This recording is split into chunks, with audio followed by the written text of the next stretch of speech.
I've been researching compost this semester to, learn about how we could do it, since there isn't a whole lot of it that goes on in this county, at least.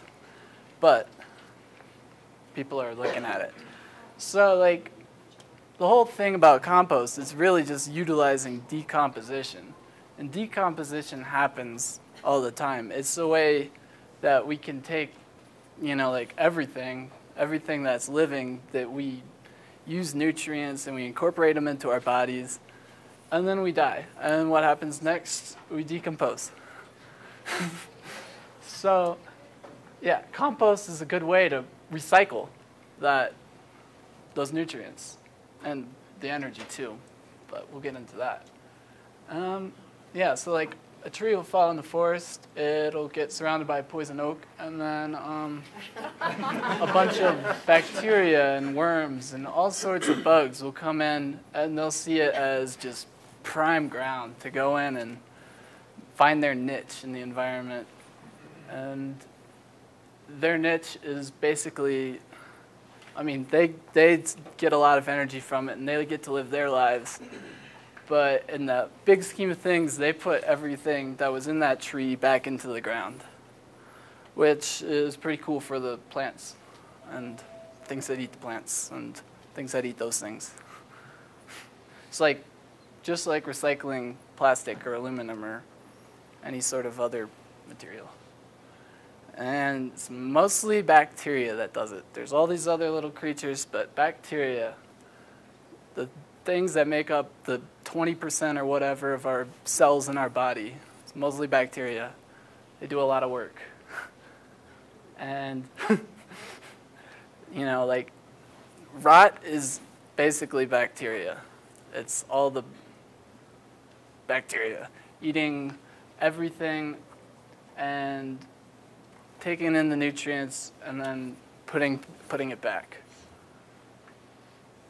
And the organic portion, it all goes into the organic portion of the soil, which is pretty crucial for the whole environment.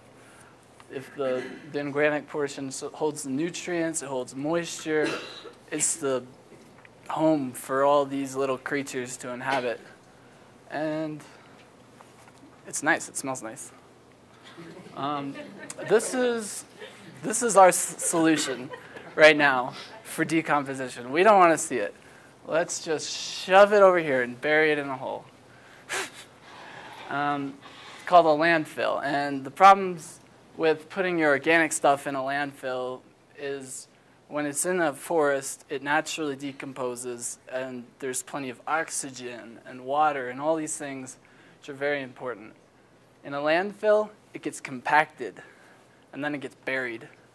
So there's not much oxygen.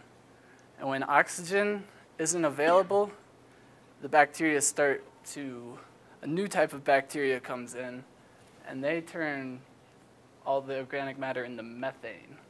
Carbon dioxide and methane. Methane is a greenhouse gas that's like 20 times more powerful than carbon dioxide. So every little bit of organic matter that goes into the landfill will eventually become methane. And some landfills don't harvest this methane either. Some do. They collect it and they can make it into a fuel, but I don't think ours does.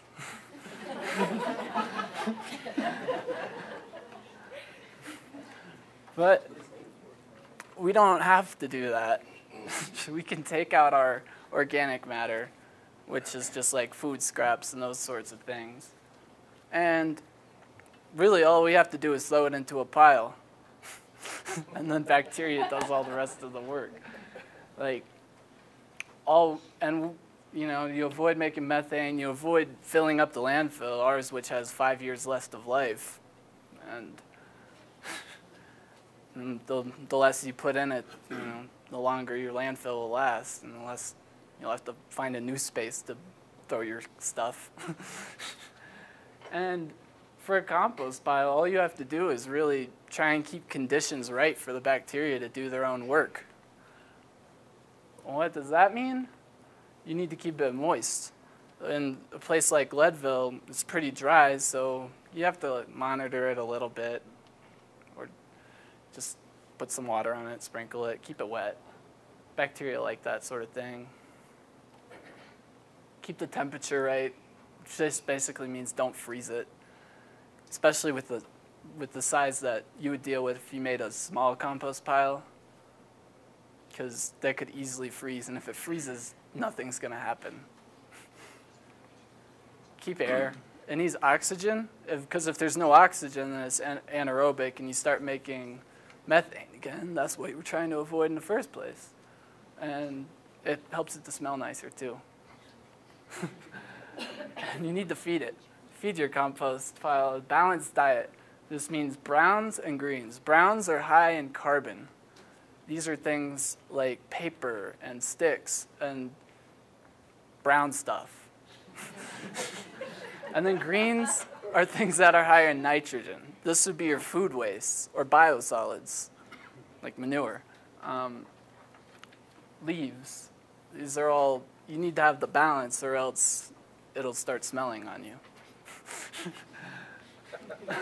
And you need a little bit of space. There's some cases where people do composting in like apartments, like under the sink. You can do it small scale or you can do it big scale, but you need some sort of space and all these other factors. And following these guidelines, you'll have great decomposition going on. Things will really rot. It'll be good. And if it's rotting well, it's only going to make carbon dioxide. And it'll compost the fastest. And the faster you have it compost, the sooner you're done with it and you get to start over, because it never ends. And here's some examples of things that you can use.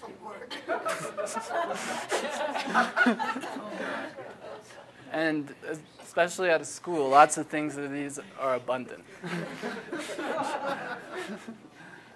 I made my own compost pile here at this school, and for a little experiment for my capstone project. And I think I'm going to tell you about it right here. So this is my experiment. I have 4 different experimental piles of compost. The difference between these two is these two I pre-processed. That means I put them in a blender, and so they got all shredded up. And these ones just got thrown in and had dirt added. And as you can see, composted a lot of food scraps, paper towels, shredded paper. I got all those food scraps from the kitchen. And it's been composting for a couple weeks now. I took all of the food from the cafeteria. They collected the scraps in the back, and they took out the meat and the dairies, so it was mostly just vegetable waste. The temperature is just a measure of how much bacterial activity is going on inside. And it's important because if it reaches high enough temperatures, it kills all the dangerous bacteria from the food. These 2 ones, I have added worms because I'd like to see which ones worms prefer. And I'm also seeing whether it's faster if you do all the work ahead of time, the processing, or if you just throw it right in, if there's much of a difference. So this one, I took the food scraps from the cafeteria and then I put them in the blender, added water, and blended it up, made a literal compost smoothie out of it.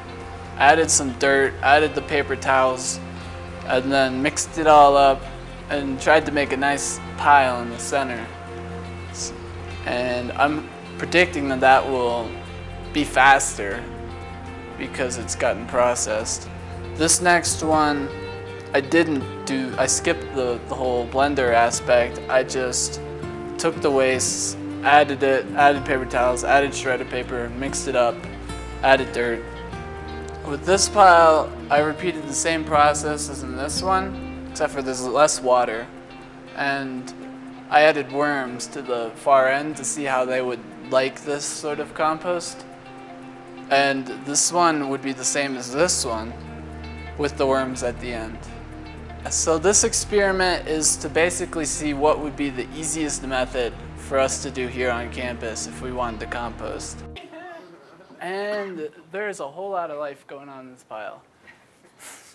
There's the bacteria, that's the majority of the people doing the work. There's some fungi that grows, some mold. They like the conditions. And in my pile, the top predator is the worms. It's called a clade of worms. That's what you call a group. And the worms I used are called red wigglers. And they're great for compost because they like to live on top. And they're really hungry. They can eat about half their weight a day. And they reproduce pretty fast. And they're pretty nice. I like them. They seem to be getting along well in my piles. Some other examples of composting. Summit County has a big composting system where they mostly take in biosolids and wood chips from beetle kill, and they have big piles of rows, and they're probably like 12 feet high, and they get really hot. And in the end, they turn around and sell it, and they're starting to come out even, like with collection and then selling it. So that's cool. Tons of backyard gardeners have done it forever. Just throw your stuff and make good dirt. I've done it. Europe has a long tradition of it. In Haiti, they've gone in after the hurricanes, and they had their sewage systems all torn up. And so people came in and they established these composting toilets, which they got local Haitians to work at. And so they take your manure, the human manure, and they turn it into fertilizer and sell it back to the farmers. And it's cleaner facilities than they've ever had. Tons of cities like Boulder, Seattle, they've been doing it, communities. And who knows what'll happen in the future. Maybe everybody will compost. Or maybe no one. I don't know.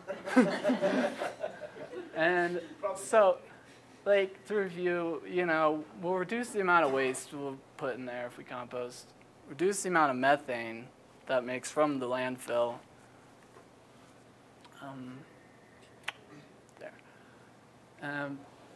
50 million tons is the EPA estimate of how much solid waste is all compostable, and that's a lot.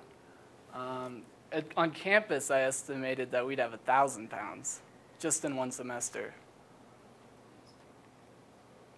And it's worth good money, plus all the value of saving the planet and stuff.